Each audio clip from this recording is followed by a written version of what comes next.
Guys, welcome back to my YouTube channel. आणि कसे आहात? मी तर खूप मजेत आहे. कारण आता सध्या आमची चालू आहे गार्डनची साफसफाई. खूप दिवस झाले खूप घाण गेलेली होती आणि त्या घाणीमुळे ना आमचं गार्डन खूप खराब झालेलं आहे. बघू शकता आमच्या गार्डनमध्ये वेगवेगळ्या प्रकारची झाडं लावली आहे आणि ती म्हणजे त्या झाडापासून आपल्याला काहीतरी उपयोग होईल अशीच झाडं लावली आहे. रिकामी झाडं लावलेली नाहीये. कारण खूप जण असे शो वगैरेची झाडं लावतात, पण आम्ही शोची झाडं लावलेली नाहीये.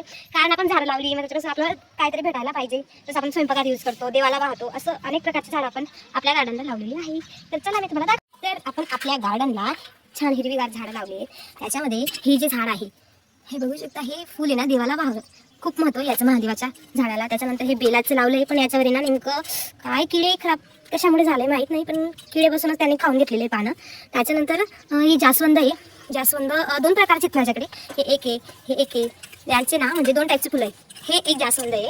त्याच्यानंतर आहे ना त्याचं फुल आहे ना आलेलं नाही आहे दुसऱ्याला. त्याच्यानंतर इथे आतमध्ये हे आपण रामफळ लावलेलं आहे. रामफळ ऑटोमॅटिक म्हणजे आम्ही लावलेलं पण नाही आहे, पण ते कसं काय आलं माहीत नाही, पण खूप छान म्हणजे त्याचे खालपासून ते छान देठ आलेलं आहे त्याला. त्याच्यानंतर आम्ही हा कढीपत्ता लावला आहे. त्याच्यानंतर भरपूर लावलेली आहे तिथे आतमध्ये, पण ते अजून आलेले नाही आहेत कारण पावसाळा चालू झाला की मगच येतील. त्याच्यानंतर हे आम्ही फुलाचंच आहे. इतका मोठा वेल आहे ना, इतकं भारी दिसतं ना.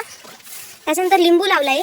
लिंबू पण नॉर्मली ना खराब होऊन गेलाय कारण किडे बसून ना पूर्ण झाडं खाऊन जातात. आम्हाला वेळ भेटत नाही त्यांना थोडं लक्ष द्यायला. आता वेळेतून वेळ काढून आम्ही त्यांच्याकडे लक्ष देणारच आहोत. त्याच्यानंतर आम्ही हा लावलेला आहे आंबा. आंब्याची सुरुवात अजून झालेली नाही आहे, थोडी थोडी नॉर्मली होते.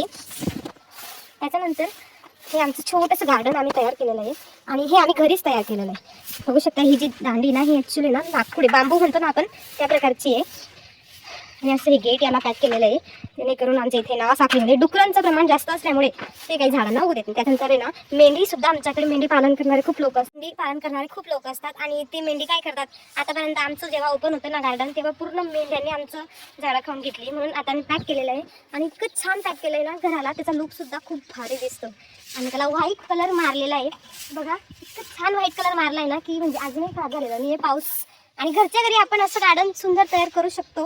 आणि खालचा जो पाय आहे तो जवळजवळ आहे ना 2 फुटाचा खंदून त्याच्यामध्ये सिमेंट वगैरे खूप साऱ्या गोष्टी टाकून पूर्ण पॅक करून घेतलंय. हे आम्ही घरच्या घरी तयार केलं आहे. बघा घराला पण लुक भारी देतं. असंच तुम्ही पण तुमच्या घराचे बाहेर छान असं गार्डन तयार करू शकता. काय करताय? साफसफाई झाली, सगळी साफसफाई झाली. बाकी अजून काय बाकी राहिले?